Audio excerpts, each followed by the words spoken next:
Саламатсыздарбы, урматтуу телекөрүүчүлөр, радио угармандар. Биз адаттагыдай республикалык штабтын пресс борборунда саат 2-ге белгиленген басма сөз жыйыныбызды баштайбыз. Бүгүн пресс борборунун коногу болуп, Кыргыз Республикасынын саламаттык сактоо министринин коомдук саламаттык сактоо башкармалыгынын башчысы Акматова Айнура Бектургановна биздин ушул Кыргызстандагы эпидемиологиялык абал боюнча маалымат берип, бизди түз эфирден ЛТР телеканалы, КТК, Алато 24, Пирамида, Ош ТВ, Ынтымак ТВ, мындан сырткары радио аркылуу, биринчи радио, Кыргыз радиосу, Миңкаял ФМ, ЛФМ, ошондой эле YouTube каналы аркылуу, ЛТРдин YouTube каналы аркылуу, Фейсбуктан Кыргыз өкмөтү, социальное правительство жана биринчи радио тарашчыларынан көрүп окусаңыздар болот. Добрый день, уважаемые телезрители и радиослушатели. Мы начинаем нашу традиционную пресс-конференцию в пресс-центре Республиканского штаба. У нас сегодня в гостях в пресс-центре начальник управления общественного здравоохранения Министерства здравоохранения Кыргызской Республики Акматова Айнура Бектургановна. Она нам расскажет коротко о эпидемиологической ситуации на сегодня в Кыргызстане. Вы можете нас смотреть и видеть, слушать на телеканалах ЛТР, Пирамида, КТРК, Алато 24, Ынтымак ТВ, Ош ТВ, радиостанциях биринчи радио, Кыргыз радиосы, Миңкаял ФМ, ЛФМ и через YouTube канал телекомпании ЛТР, также в Фейсбуке на странице Кыргыз өкмөтү, социальное правительство и биринчи радио. Айнура Бектургановна, здравствуйте. Можете уже начать. Добрый день, уважаемые телезрители, радиослушатели, представители средств массовой информации. На 27 марта 2020 года в республике зарегистрировано 14 новых подтвержденных случаев COVID-19, 7 случаев в Джалабаде, все Сузакского района, и 7 в Аше, 1 в Карасу, 2 на Акате, 3 в Узгене и 1 случай в городе Ош. 10 женщин и 4 мужчин, у которых подтверждена коронавирусная инфекция. Возраст от 1 года до 68 лет. Из 14 случаев 5 случаев ввезенные с Малого Хаджа Умра и 9 контактных. Итого 58 подтвержденных случаев COVID-19 в Кыргызской республике. У всех больных контактные лица установлены, и данные лица взяты на домашний карантин. В данный момент в очагах инфекции продолжаются противоэпидемиологические и профилактические мероприятия. Состояние всех 58 госпитализированных пациентов стабильное. Из 6 граждан, ранее находившихся в реанимации, 5 переведены в отделение в связи с улучшением состояния здоровья, в том числе и гражданин 1949 года рождения. И 1 пациент Джалабадской областной больницы все-таки остается в реанимационном отделении. Следует отметить, что ни один из 6 пациентов не нуждались в искусственной вентиляции легких.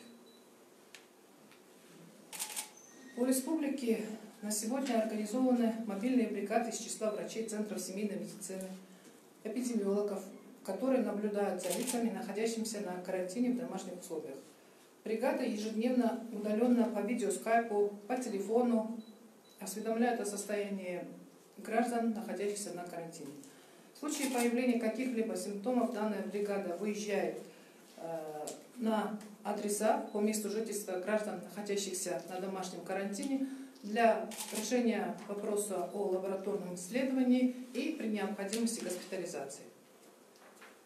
Для получения консультаций граждане, находящиеся на карантине, могут звонить докторам по номеру 118 и 112. Да, очень много обращений за 2 дня было от медицинских работников в связи с введением чрезвычайной ситуации о доставке медицинских работников к месту работы, в связи с чем издан приказ Министерства здравоохранения о решении вопросов доставки сотрудников к месту работы и с организацией здравоохранения домой. В Министерстве здравоохранения издан приказ. Руководители организации здравоохранения должны обеспечить найм автотранспорта с получением комендатуры и отработкой маршрутов.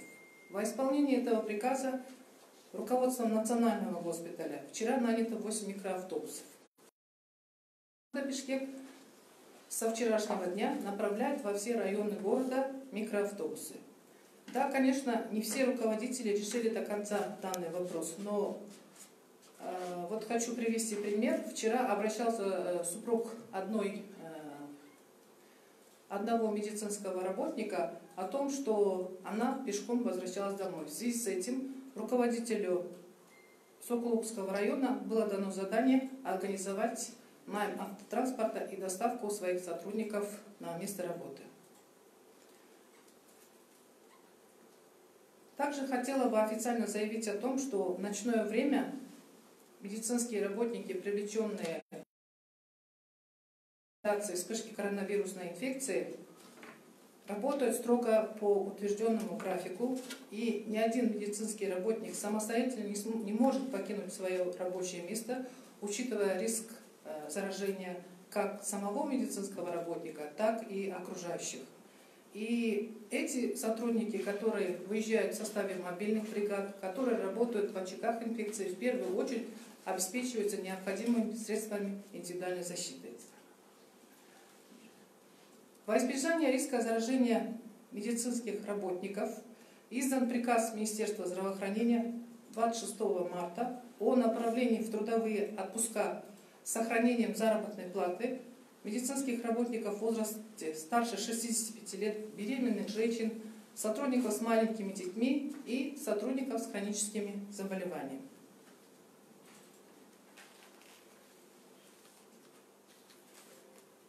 На кыргызском, да?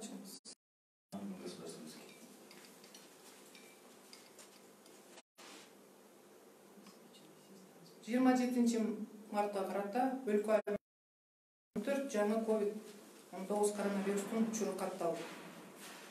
Алардын 7-си Жалал Абад облусунун Сузак районуна жана 7 учур Ош облусунун аймагында катталды.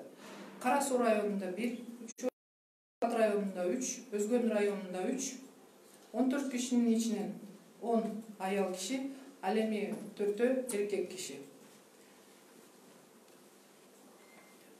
5 киши умурандан келгендердин арасынан, ал эми 9 киши мурда катталгандар менен контактта болгондордун арасынан аныкталып отурат. Ошону менен Кыргыз Республикасынын аймагында 58 тастыкталган COVID-19 учуру катталды. Бүгүн аныкталган контактта болгон бардык жарандар менен такталып, контакттар такталып, жана алар үй карантининде дайындалды. Ошондой эле орун очокторунда атайын эпидемиологиялык жана профилактикалык иш-аракеттер жүргүзүлүп жатат.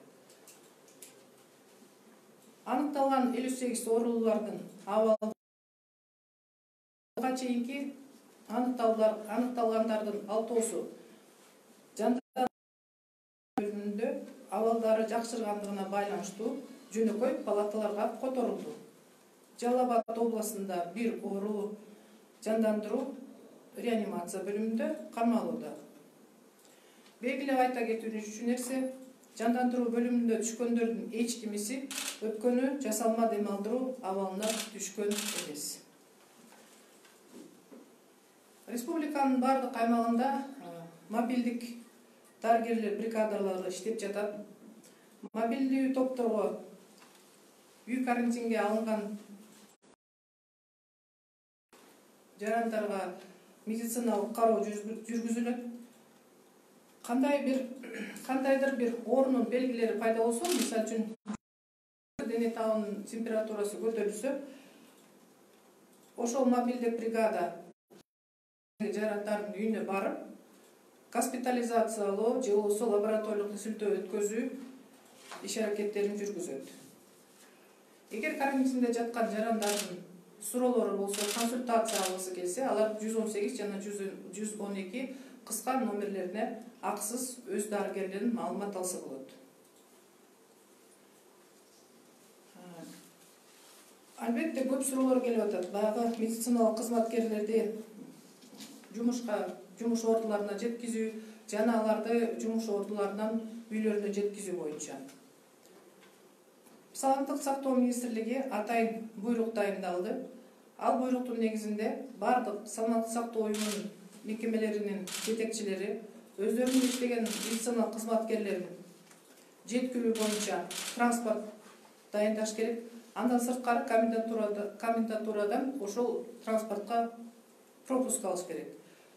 Бүгүнкү күндө ал приказды аткаруу боюнча биздин националдык госпиталь 8 микроавтобус алып, өзүнүн кызматкерлерин үйлөрүнө жеткизип жана жумушта жеткизип келип атат. Ал эми Бишкек шаарынын мэриясы дагы кечээ күндөн баштап ошол шаарда иштеген медициналык кызматкерлердин бардыгын атайын микроавтобустар менен жумушуна жеткизип жана үйүнө жеткизүү иш-чараларын баштады. Ооба кечээ Сокулук районунун медициналык кызматкерлеринин жолдошунан кайрылуу болду. Мына мен жумушка жөө барып келип атам, үйгө да жөө кетип атам деп, ошол боюнча атайын Сокулук районунун жетекчисине атайын тапшырма, бул иш-аракетти уюштуруу боюнча, приказды аткаруу боюнча тапшырма берилди. Официалдуу түрдө белгилеп кетишим керек. Түнкү убакытта ошол коронавирус илдетин жеңүүгө тартылган медициналык кызматкерлер өзүнүн иштөө орундарын таштап кетүүгө укугу жок. Алар график боюнча иштейт. Бул графиктер ошол медициналык кызматкерлердин өзүнүн ден соолугун, өзүнүн коопсуздугун жана тегеретесиндегилердин коопсуздугун сактоо үчүн түзүлүп иштелип жатат. Бул кызматкерлер ошол мобилдик бригадада иштеген кызматкерлер болобу, же болбосо очокто иштеген кызматкерлер болобу, биринчи учурда атайын коргоочу каражаттар менен камсыз болунат. Медициналык кызматкерлердин ден соолугун сакташ үчүн, коопсуздугун камсыз кылыш үчүн Саламаттык сактоо министрлигинин дагы бир буйругу чыкты. Бул буйруктун негизинде 65 жаштан өйдө медициналык кызматкерлер, боюнда бар медициналык кызматкерлер жана жаш балдары бар, ошондой эле хроникалык оорулары бар медициналык кызматкерлер атайын отпускаларга жиберилди. Бул отпускаларда алардын айлык акылары сакталат.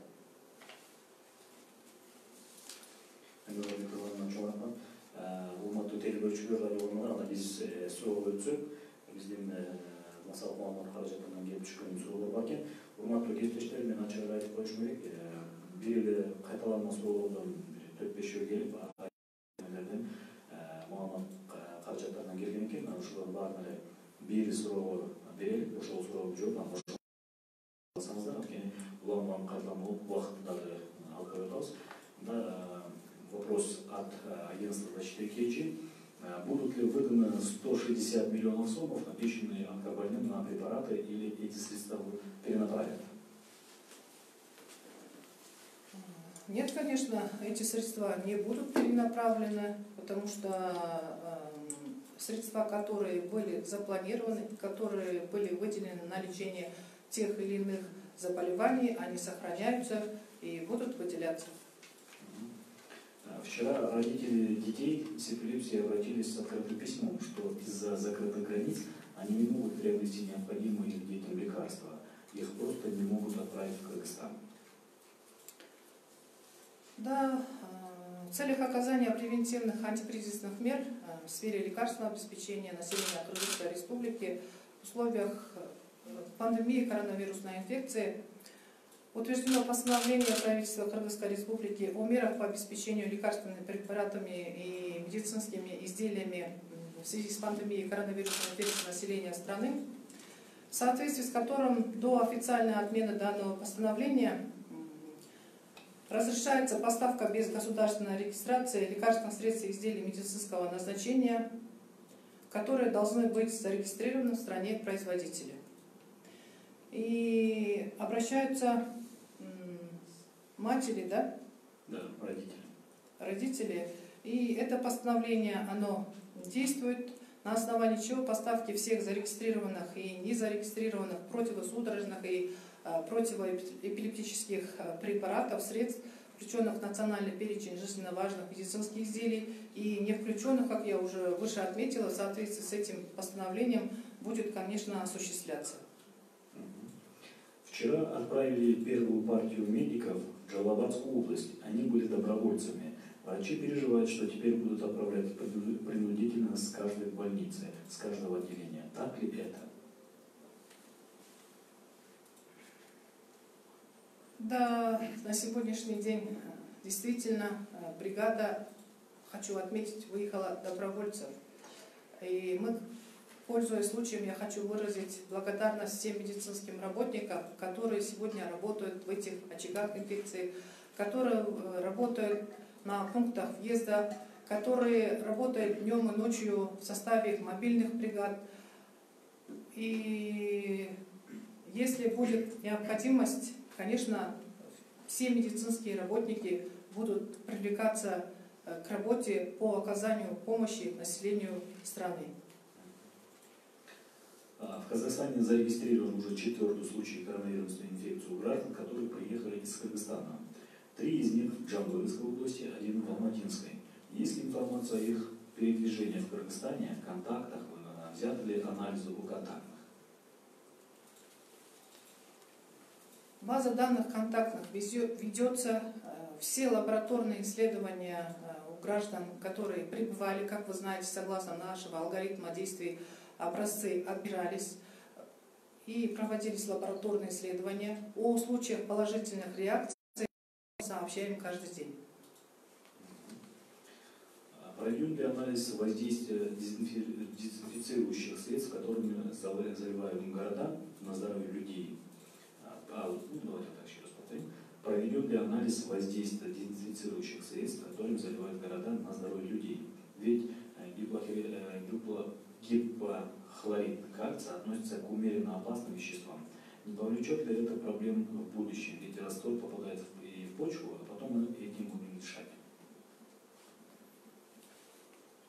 Для использования дезинфицирующих средств, которые используются для проведения дезинфекционных работ в очагах и для проведения профилактических мероприятий, в обязательном порядке используются средства, которые имеют документы, подтверждающие качество и безопасность данного дезинфицирующего средства. И да, необходимо провести дополнительный мониторинг именно процентного содержания используемых дезинфицирующих средств. И этот вопрос взят на контроль. Азаттык радиосунун баяндамачысы Бакыт Асановго суроо. Кыргызстанда коронавируска каршы тесттен күнүнө канча адам өтүп жатат жана ушул күнгө чейин канча адам өттү? Жалпы санын айта аласызбы?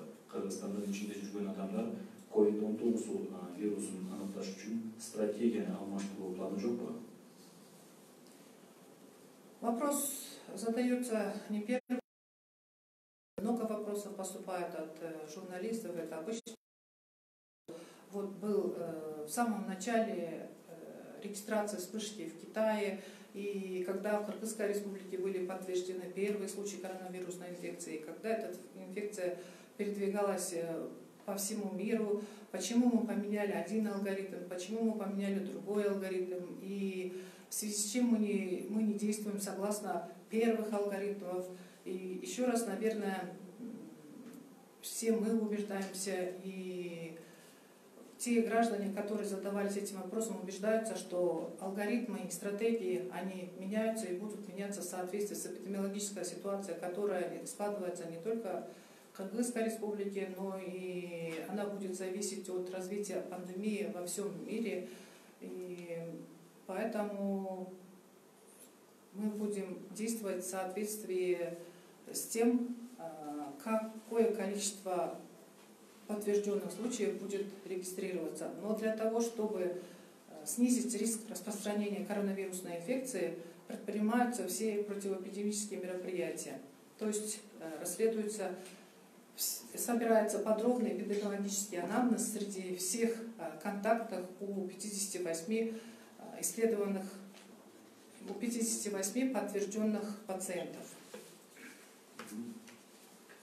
Спутник Кыргызстан агенттигинин Левон Рамшаков, Кудай сактасын, бирок эгер Россияда эмгектенип жүргөн Кыргызстандын жарандары коронавирус жұқтырып алса қаяққа дарыланады? Аларды Қырғызстанға алып келесіздерби же Россиядан чыгарбайбы?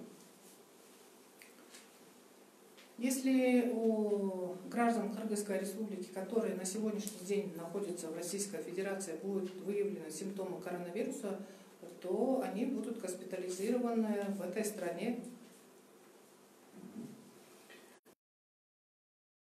Коронавирусом за пределами Кыргызстана какие? В Объединенных Арабских Эмиратах один гражданин. Он был в городе Джидда, и с 15 марта он находится на лечении, состояние его удовлетворительное. В Саудовской Аравии. В Пакистане было выявлено 3 гражданина Кыргызской республики. Об этом сообщило посольство Кыргызской республики в Пакистане. И в Испании один гражданин Кыргызской республики. Также у него был подтвержден образец лабораторного исследования. И по сведениям, которые получены через посольство, состояние данных граждан удовлетворительно. Когда закончится дезинфекция центра города, будут ли дезинфицировать маленькие улицы, потому что только по центральным улицам едут? Да, хорошо, мы возьмем этот вопрос на контроль и будем проводить мероприятия и во всех районах и на всех улицах города. И если граждане таким образом будут нам сообщать о мероприятиях, которые в недостаточном объеме проводятся или должны будут проводиться, о тех рекомендациях, которые мы рекомендуем, но они в недостаточном объеме проводятся, мы все эти моменты будем учитывать и будем улучшать свою работу. А как распределяется гуманитарная помощь от Китая?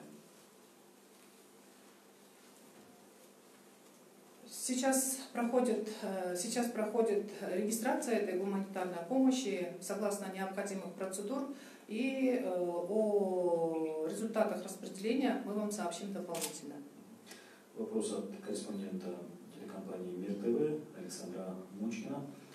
Я хотел бы спросить, как обстоят дела с остальным оборудованием, кроме ИВЛ-аппаратов, которые необходимы для помощи тяжелобольным, например, чтобы спасти тех, у кого наступает ДВС-синдром. Тут один ИВЛ не поможет. Речь идет об экстракорпональной мембранной оксигенации. Да, учитывая опыт всех стран, все эти моменты обсуждаются. Сегодня именно составлена потребность не только в этом, в оборудовании, которое необходимо для лечения специфических заболеваний. И в первую очередь необходимым оборудованием обеспечиваются те области, те регионы, в которых есть такая необходимость. Вопрос от студии АВТО-24. Медики, которые химиотерапию получают, они освобождаются? Да, освобождаются. Вопрос от Кактус Медиа. Где и как нашли пассажиров бизнес-класса, прилетевших 22 марта? Где они содержатся сейчас? Один пассажир бизнес-класса, он на обсервации, был направлен на обсервацию. Да, действительно, другой пассажир бизнес-класса, он в связи с тем, что по неопределенным причинам не был направлен на обсервацию и явился на свое рабочее место, он был уволен со своего рабочего места. Сотрудникам, которые допустили этот факт, работающих на пунктах въезда, приняты меры административного воздействия. Но должны были быть приняты меры административного воздействия. Но в связи с тем, что есть необходимость нахождения этих сотрудников на своих рабочих местах, проведен инструктаж о неповторении данных случаев и о недопущении в дальнейшем таких фактов. Александра Мочкина еще раз уточняет вопрос.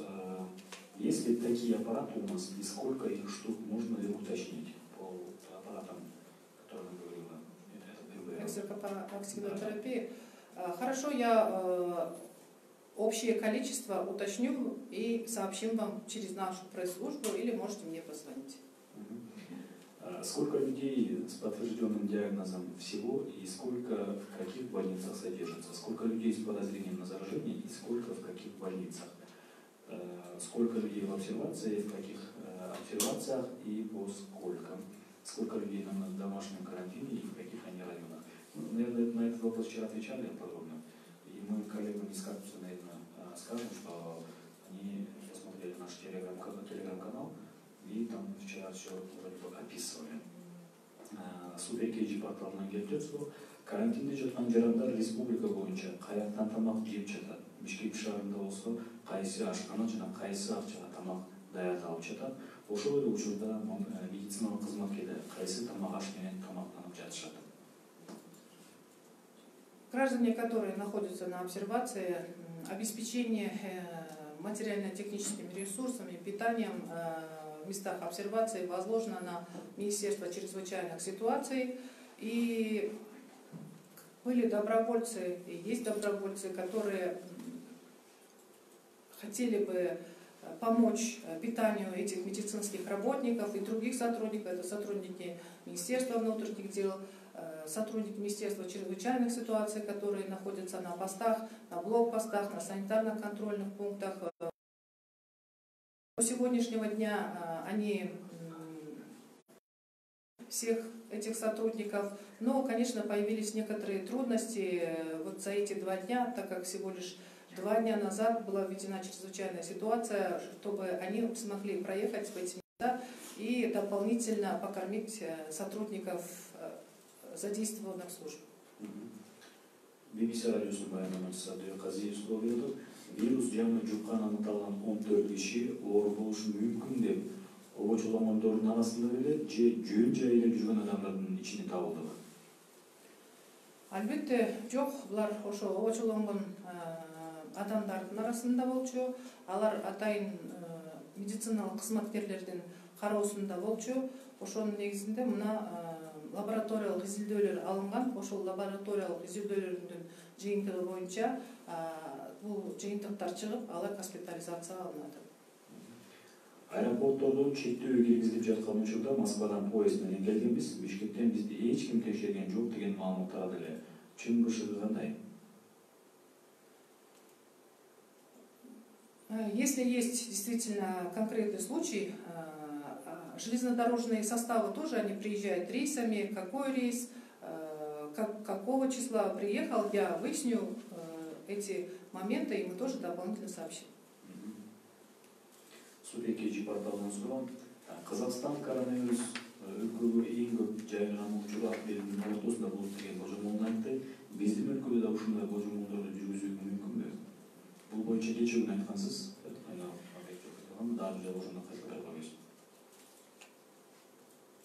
Да, Министерство здравоохранения обеспокоено ситуацией, которая складывается не только в Кыргызской республике, но и во всем мире. Проводятся телеконференции, телемосты с представителями Китайской республики, с теми сотрудниками, медицинскими работниками, которые участвовали в локализации вспышки в этой стране. Да, через Министерство иностранных дел мы обратились к медикам, которые работали в это время, чтобы обеспечить приезд 5 или 6 врачей в Кыргызскую республику. Данный вопрос прорабатывается Министерством иностранных дел. Также проведены переговоры о обмене опытом по локализации вспышки с посольством Кыргызской республики в Японии, чтобы обменяться опытом с Министерством здравоохранения. И есть наши ученые, кандидаты наук, доктора наук, высококвалифицированные специалисты, эксперты Всемирной организации здравоохранения, которых мы собрали 2 дня назад и попросили их проработать данные, которые у нас есть, количество зарегистрированных, количество контактных, для того, чтобы определить дальнейшую стратегию и дать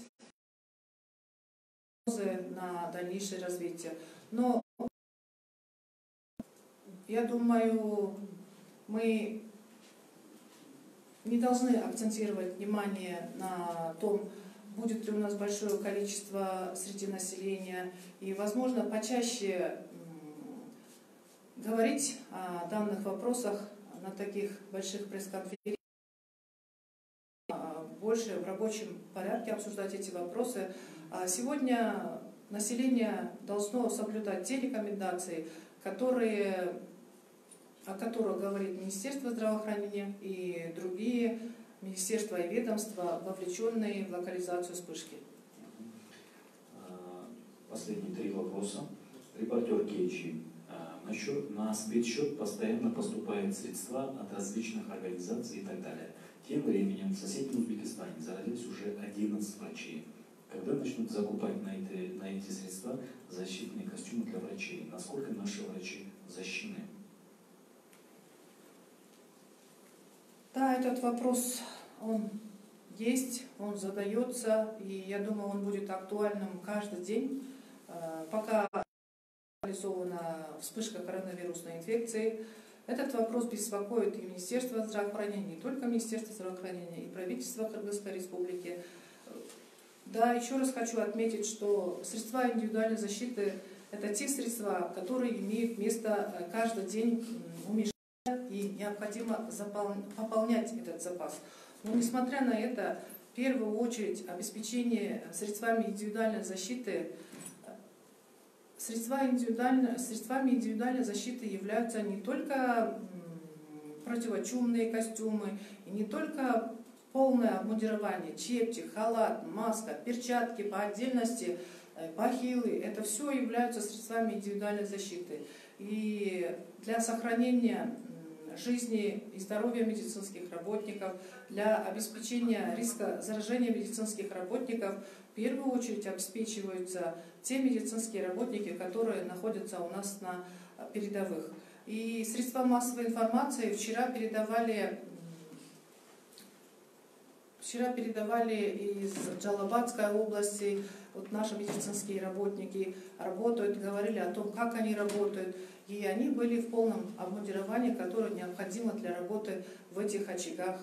С республиканской инфекционной больницы тоже доктора сами проводили съемки по социальным сетям для того, чтобы показать, что они в первую очередь обеспечиваются средствами индивидуальной защиты.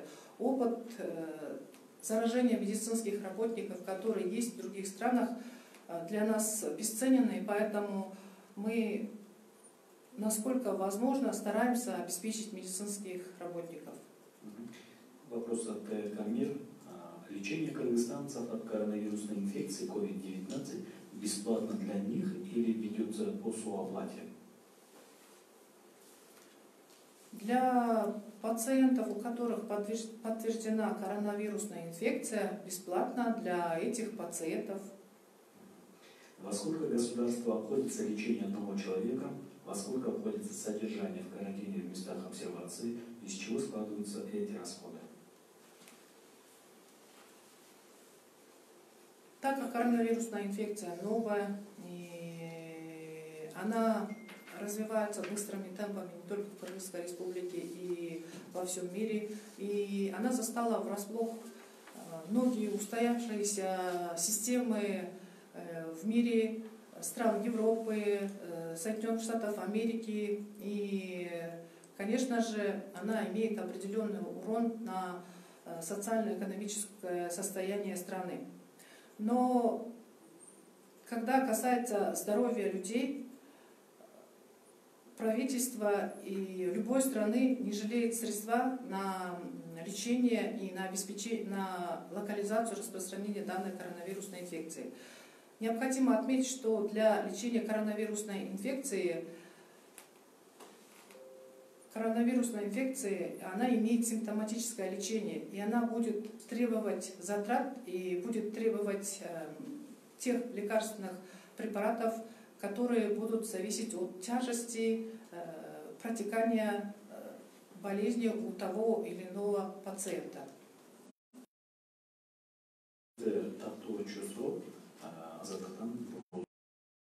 Жаңы анықталғандардың құрақтары қандай екен, жаш құрақтары? Возраст у 14 пациентов с подтвержденными случаями от 1 года до 68 лет.